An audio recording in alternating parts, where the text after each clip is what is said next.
रामनाथपूरमधल्या श्वार्ज माध्यमिक शाळेत मी हळूहळू रमलो आणि माझ्यामधला 15 वर्षाचा उत्साही मुलगा पुन्हा उठून उभा राहिला. या शाळेत शिकवणारे एक मास्तर श्री इयादुराई सोलोमन एक आदर्श गुरु होते. माझ्या तरुण उत्साही मनाला समोर फुटणाऱ्या असंख्य वाटा मोहून टाकत त्यातली कुठली निवडावी असा संभ्रम पडला होता. त्यांनी मला योग्य दिशा दाखवली. विद्यार्थी त्यांच्या सहवासात निश्चिंत आश्वस्त असत. त्यांच्या कुठल्याही प्रश्नांचे मास्तर खुल्या मनाने स्वागत करत. ते नेहमी म्हणत, चांगला विद्यार्थी सामान्य गुरूंकडून जे मिळवू शकतो ते सामान्य विद्यार्थी निष्णात गुरूंकडून मिळवेल त्यापेक्षा अधिक असते. माझ्या रामनाथपुरम येथील वास्तव्यात त्यांचे माझे संबंध गुरु शिष्यापेक्षाही कितीतरी गहिरे होते. त्यांच्याकडून मी एक महत्त्वाची गोष्ट शिकलो, ती म्हणजे आपल्या हातून घडणाऱ्या कृती, आपले विचार आपल्या आयुष्यात घडणाऱ्या घटनांवर एक प्रकारचा ताबा ठेवू शकतात. ते नेहमी म्हणायचे, आयुष्यात यशस्वी होण्यासाठी 3 महत्त्वाच्या गोष्टी आपण समजून घ्यायला हव्यात. पहिली म्हणजे माणसाला इच्छा हवी, महत्त्वाकांक्षा हवी. दुसरी तिचा ध्यास घ्यायला हवा आणि तिसरी म्हणजे ती पूर्ण होईल असा दृढ निश्चय हवा. पुढे ते रेवरण झाले. माझ्या स्वतःच्या आयुष्यात मला पुढे त्यांच्या बोलण्याची प्रचिती आली. माझ्या बालपणापासून मला पक्ष्यांचे उडणे अतिशय रम्य गूढ असे वाटायचे. सिगल पक्षी आणि बगळे पंख पसरून आकाशात झोपवताना मी आसूसून पाहत राहत असे. माझ्या कोवळ्या मनात त्यावेळी त्यांच्यासारख्या आपणही आकाशात विहीर करावा अशी इच्छा सरसरून जागी व्हायची. मी मनाशी म्हणत असे, एक दिवस मी देखील आकाशात अशी झेप देईन आणि खरोखरच विमानात बसून आकाशात झोपवणारे मी रामेश्वरमधील पहिला व्यक्ती होतो. इयादुराई सोलोमन गुरु या पदवीला सर्वथैव योग्य होते. मुलांमध्ये स्वतःबद्दलचा विश्वास निर्माण करणे, त्यांची अस्मिता जागवणे त्यांना सहज जमून जायचे. मला आत्मविश्वास देण्यासाठी ते म्हणत, तू अशिक्षित आईवडिलांचा मुलगा असलास म्हणून काय झाले? तुला जे बनायचे आहे ते मिळवायचे आहे ते तू स्वतःच्या प्रयत्नांनी जरूर मिळवू शकशील. तुझी नियती तू जर बदलू शकतील, प्रत्येकजण आपली नियती बदलू शकतो. फक्त आपण ती बदलू शकतो असा दृढ विश्वास हवा. एक दिवस मी 4थीत असताना गणिताचे मास्तर श्री रामकृष्ण अय्यर दुसऱ्या वर्गावर शिकत होते. अनावधानाने मी त्यांच्या वर्गात शिरलो. एखाद्या खाष्ट जुलमी पंताजी सारखे त्यांनी मला कॉलर पकडून सर्व वर्गासमक्ष छडीचा प्रसाद दिला. मी शरमून चूर झालो. त्यानंतर काही महिन्यांनी मी गणितात पैकीच्या पैकी मार्क मिळवले. तेव्हा सकाळच्या प्रार्थनेसाठी जमलेल्या सर्व विद्यार्थ्यांसमोर त्यांनी हा प्रसंग सांगितला आणि ते म्हणाले, मी ज्यांना ज्यांना छडीचा प्रसाद देतो ती मुले खूप मोठी माणसं होतात आणि आज मी खात्रीने सांगतो, हा अबुल पुढे खूप यश मिळवेल आणि या शाळेची आम्हा गुरुजनांची शान वाढवेल. त्यांच्या मनोकोवळ्या स्तुतीमुळे मी माझी अवहेलना विसरून गेलो.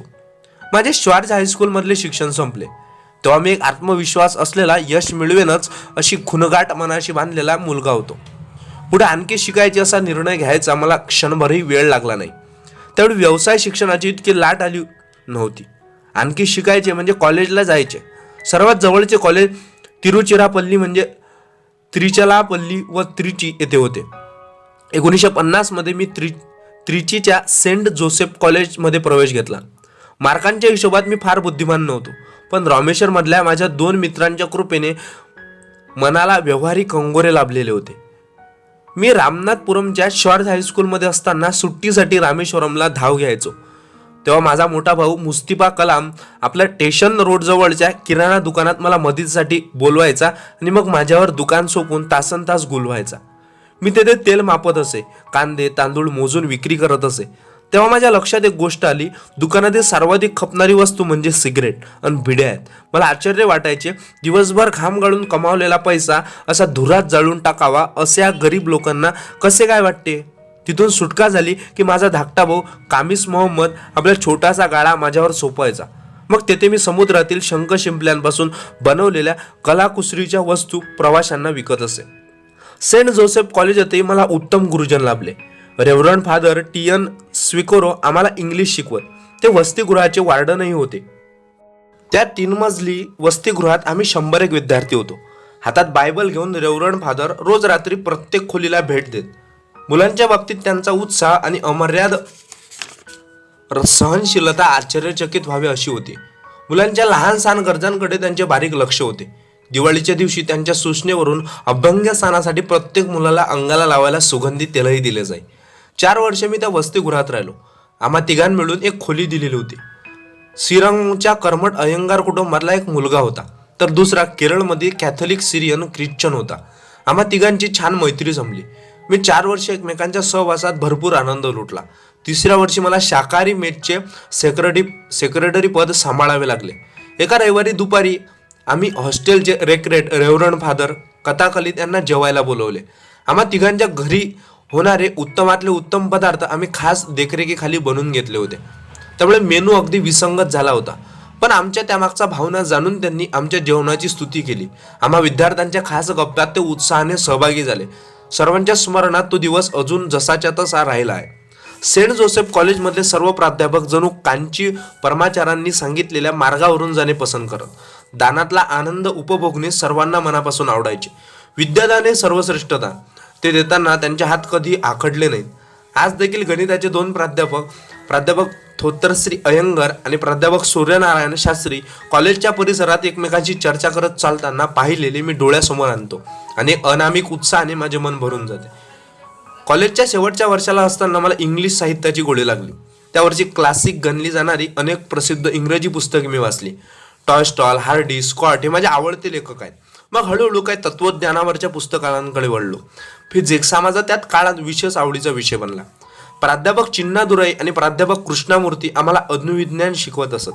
किरणोत्सरी पदार्थ, त्यांचे सावकाश होणारे परिवर्तन, असे पदार्थ निम्मे होण्यासाठी सारखाच वेळ लागतो ही आप लाईफची व्याख्या. अनेक नव्या संकल्पना सोप्या करून सांगण्यातली त्यांची हतोटी विद्यार्थ्यांमध्ये लोकप्रिय होती. अणुहून सूक्ष्म असलेले बहुसंख्य कण हळूहळू विघटन पावतात आणि त्यांच्या दुसऱ्या सूक्ष्म कणात परावर्तित होते हे मी प्रथमच शिकत होतो. रामेश्वर मधल्या माझ्या सायन्सच्या मास्तरांनी शिवसुब्रमण्यम अय्यर यांनी मला कधीही हे शिकवले नव्हते. पण प्रत्येक कठीण गुंतागुंतीची गोष्ट हळूहळू बदलत जाते आणि शेवटी दुसऱ्या सोप्या गोष्टीत परावर्तित होते असे ते सांगत. नीट निरीक्षण करून पाहिले तर या 2 गोष्टींमधील अध्यारूत सूत्र एकच नाही का? विज्ञाने माणसाला देवापासून, श्रद्धेपासून दूर नेते असा आरोप का केला जातो मला समजत नाही. माझ्या दृष्टीने विज्ञानात बुद्धी इतकी हृदयाला भारून टाकायची शक्ती आहे. विज्ञानाचा सखोल अभ्यास शेवटी बुद्धीचा विकास करतो, आध्यात्मिक उंची वाढवतो आणि स्वतःची नव्याने ओळख पटवून देतो.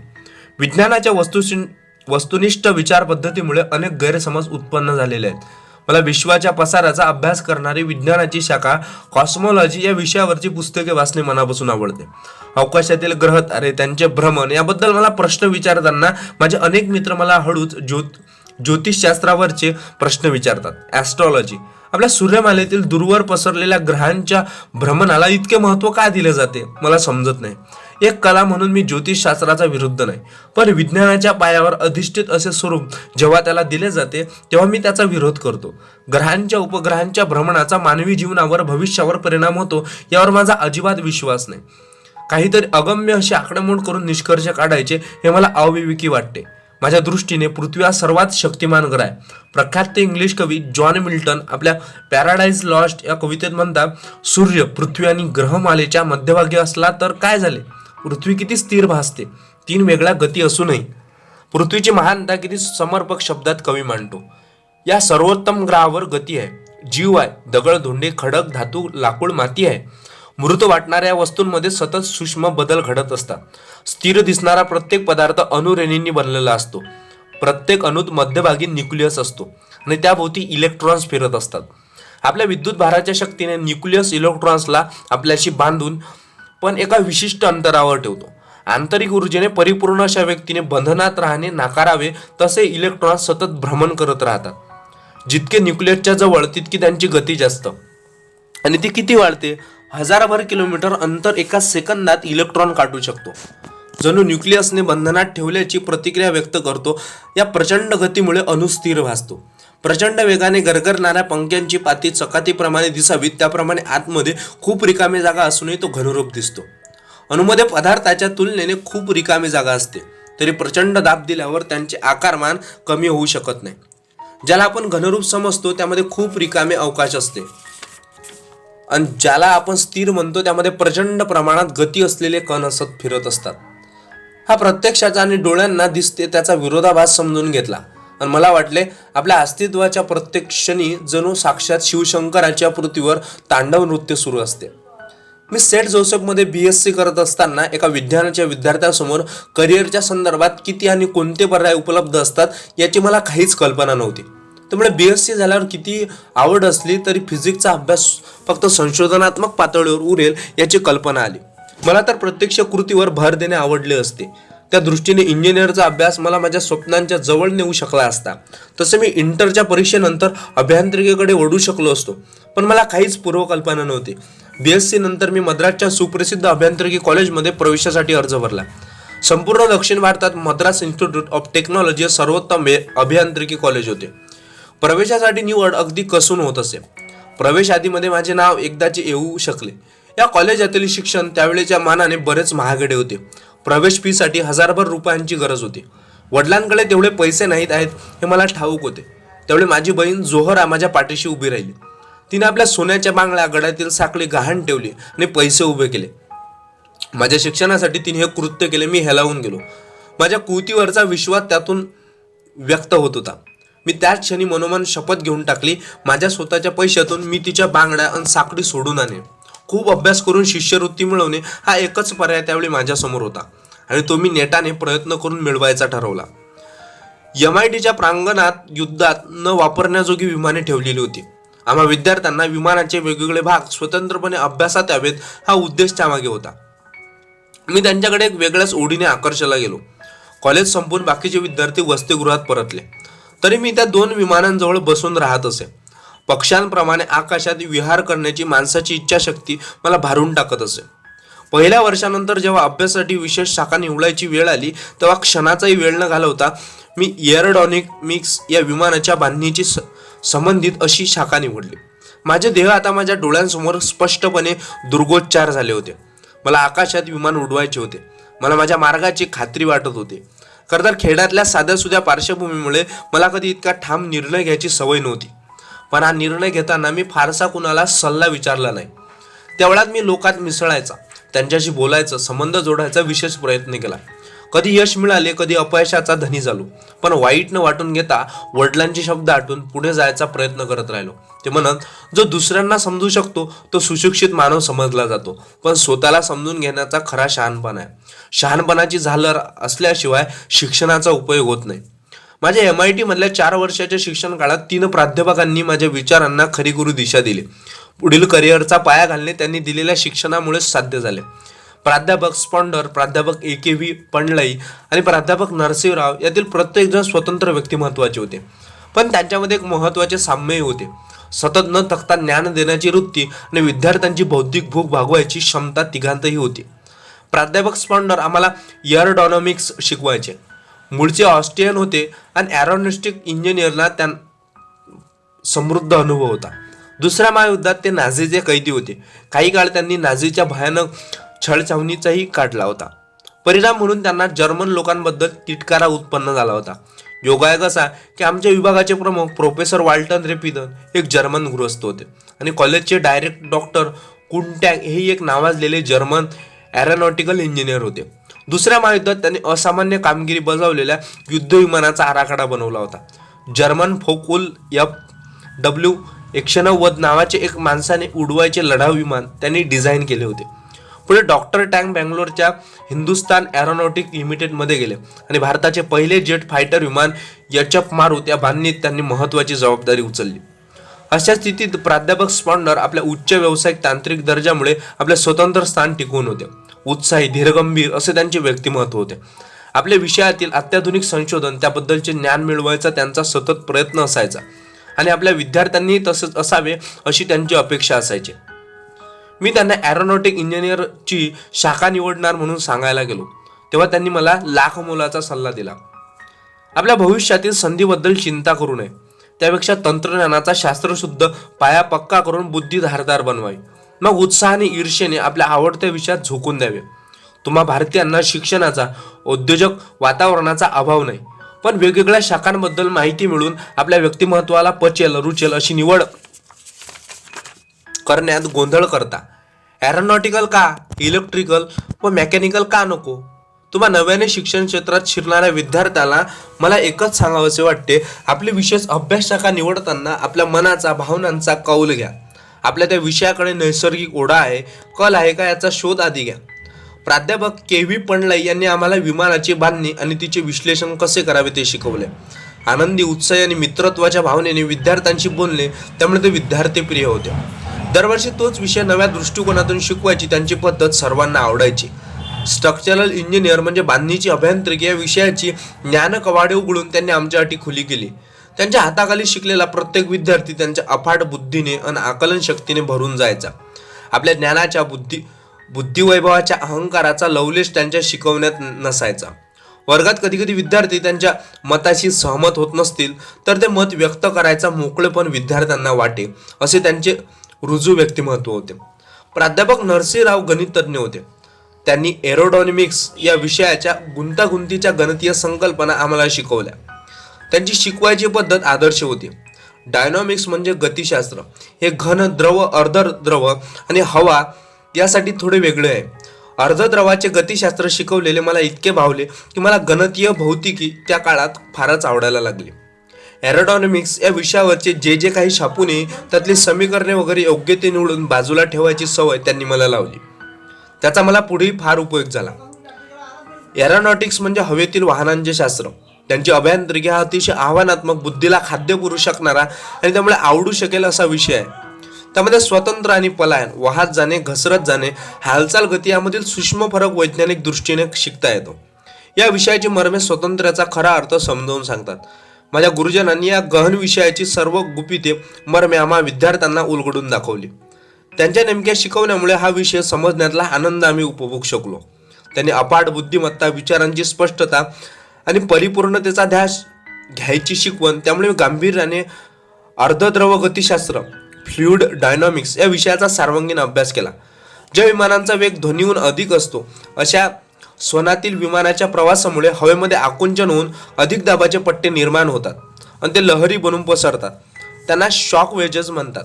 शॉक वेज, ड्रग शॉक, स्टॉल असे त्या लहरींचे वेगळे वेगळे पैलू आणि परिणाम आहेत. ते सर्व मी शिकू शकलो.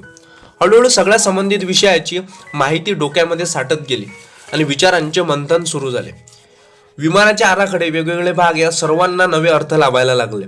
विमान बांधणीची करताना शेकडो बाबी विचारात घ्याव्या लागतात. दोन्ही बाजूंना एक एक पंख मिळून विमानाचे एक पाते तयार होते. एक पात्याची विमाने, दोन पात्याची विमाने, बिनशेपटीची विमाने, पात्यांच्या वेगवेगळ्या आकारानुसार डेल्टा विंग, कर्नॉड असे त्यांचे विविध प्रकार. या सर्व बाबी, त्यातील फरक किती महत्त्वाचे आहेत ते कळू लागले. 3 विषयांच्या तज्ज्ञ प्राध्यापकांनी दिलेले त्या विषयाचे ज्ञान एकत्रित करून एरोनॉटिक अभियांत्रिकी या विषयाचे बारकावे मला समजू लागले. स्वतःची अशी खास समजून या विषयामध्ये रुजत फुलत वाढत गेली. मी 3ऱ्या वर्षाला असताना एका नव्या वैचारिक वादळाला मला सामोरे जावे लागले. माझ्या पुढील आयुष्याच्या दृष्टीने ते महत्त्वाचे ठरले. सगळ्या देशामध्ये नवे राजकीय आणि उद्योजकतेचे वातावरण भरून टाकण्या एवढ्या वेगाने फैलावत होते. शास्त्रीय दृष्टिकोन हाच प्रमाण मानला जावा असा विचार प्रवाह मूळ धरत होता. माझा देवावरचा विश्वास, धार्मिक आध्यात्मिक वातावरणात पसरलेला पिंड फक्त वैज्ञानिकतेच्या कसोटीवर कितपत टिकेल याचा संभ्रम माझ्या मनात उत्पन्न झाला होता. खऱ्या ज्ञानाची दिशा ही विज्ञानाची दिशा आहे अशी मते जोरदार मूळ धरत होते. हे समोरचे वस्तुरूप जग जे पंचेंद्रियांना जाणवते तेच अंतिम सत्य असे विज्ञान मानते. मग आध्यात्मिक उन्नती, तत्वज्ञानाची बैठके, लाभलेले नीतिनियम जे मी आजवर सत्याचाच भाग आहे असे मानत आलो आहोत. या संकल्पना चुकीच्या, निखळ वैज्ञानिक दृष्टिकोन म्हणून आज मानले जाते त्याबद्दल मला संपूर्ण खात्री आहे. माझा स्वतःचा धार्मिक वातावरणात पसरलेला आध्यात्मिक कल, माझ्यावर त्याचे न पुसता येणारे झालेले परिणाम तसे मानत नव्हते. या दृष्टीला पडणाऱ्या वस्तू मात्र जगाच्या पलीकडे अज्ञात प्रदेशात सत्य असते त्यावर माझा विश्वास होता. खरे ज्ञान हे फक्त आंतरिक अनुभवातून होऊ शकते तसेच संस्कार माझ्यावर झाले होते. दरम्यान माझे लिखित काम संपून फक्त प्रात्यक्षिक उरले होते. प्रात्यक्षिक म्हणून जमिनीपासून कमी उंचावर हल्ला करू शकणाऱ्या विमानाचे डिझाईन बनवायचे होते. सोबत 4 विद्यार्थी होते. इंधनाचा उपयोग, बांधणी, ताबा ठेवणारी उपकरणे, वापरात आणणारी उपकरणे अशी त्याची विभागावर जबाबदारी आम्ही वाटून घेतली होती. मी एकत्रित डिझाईन बनवायचे होते. एक दिवस आमचे डिझाईन हा विषय शिकवणारे प्राध्यापक श्रीनिवास, ते संस्थेचे डायरेक्टरही होते. त्यांनी आमच्या प्रोजेक्टची प्रगती कुठवर आली याचा आढावा घेतला आणि ताबडतोब प्रोजेक्ट रद्द करा अशी आज्ञाच दिली. आम्हाला वेळ का होतो आहे याची डझनभर कारणे शोधून मी त्यांना सांगितले आणि मला 1 महिना तरी वेळ द्यावा अशी काकुळतेने विनंती केली. काही वेळ ते माझ्या चेहऱ्यावरची अजिजी निहाळत राहिले आणि म्हणाले, हे बघ यंग मॅन, आता शुक्रवार दुपार आहे. मी तुला 3 दिवस मुदत देतो. सोमवार सकाळपर्यंत मला तुझ्या प्रोजेक्टचे प्राथमिक आराखडे तयार मिळाले नाहीत तर तुझी शिष्यवृत्ती थांबली असे समज.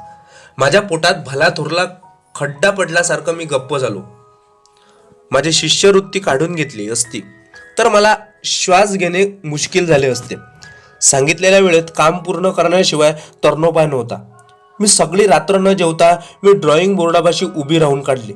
दुसऱ्या दिवशी सकाळी नाश्ता विश्रांतीसाठी फक्त 1 तास काढला. अगदी थोडेसे खाऊन पुन्हा बोर्डापाशी उभा राहिलो.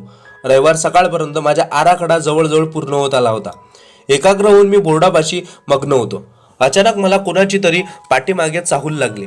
प्राध्यापक श्रीनिवासन दुरून माझ्याकडे लक्षपूर्वक पाहत होते.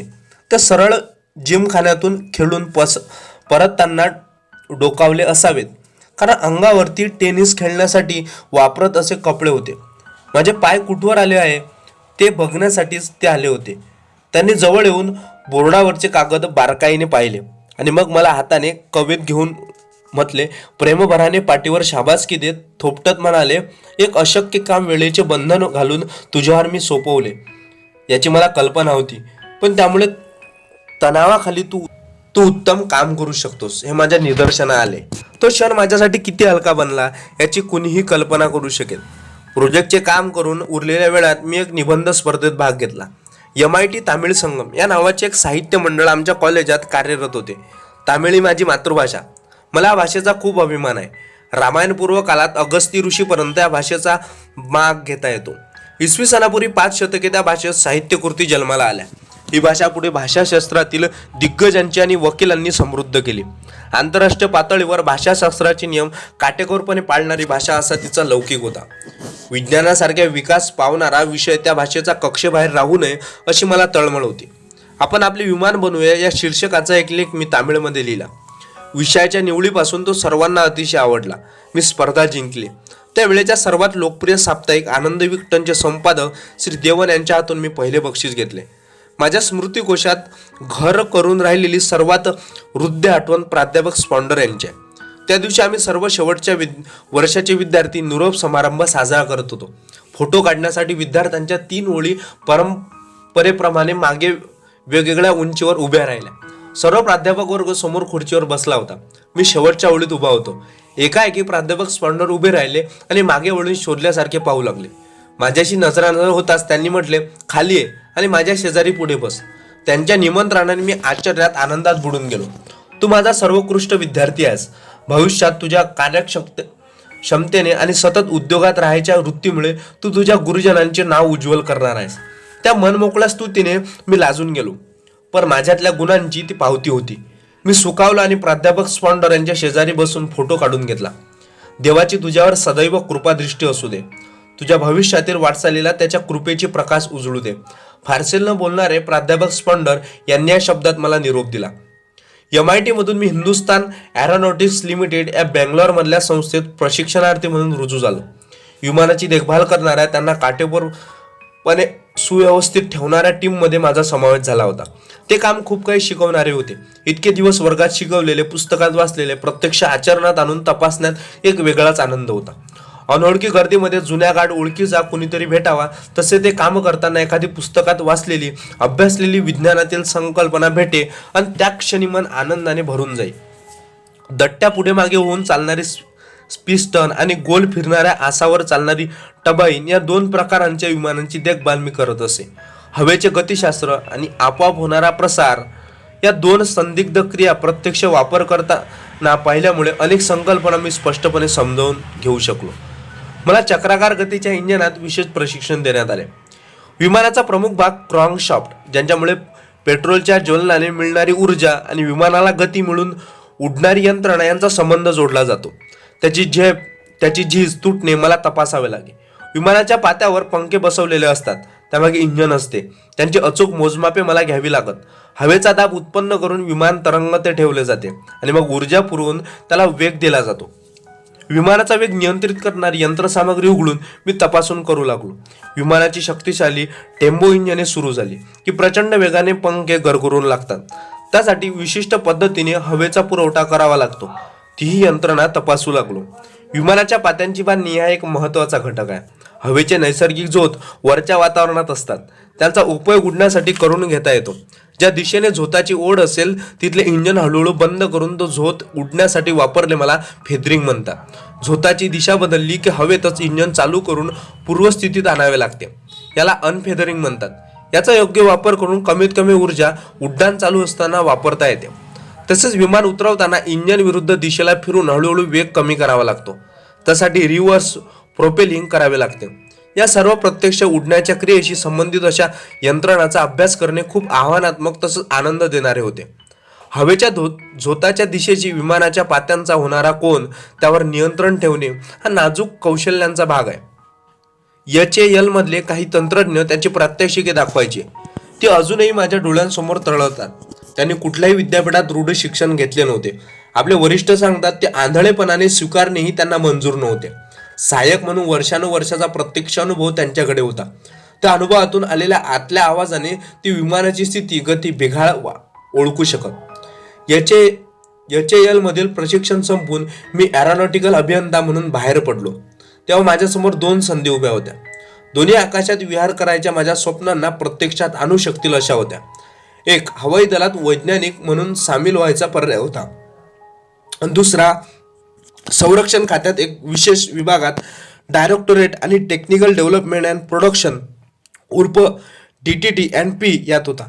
विमान उड्डाणाशी संबंधित नव्या सुधारित संकल्पना आपल्या हवाई दलात प्रत्यक्ष आणण्यासाठी विकसित करणे हा विभागात होते।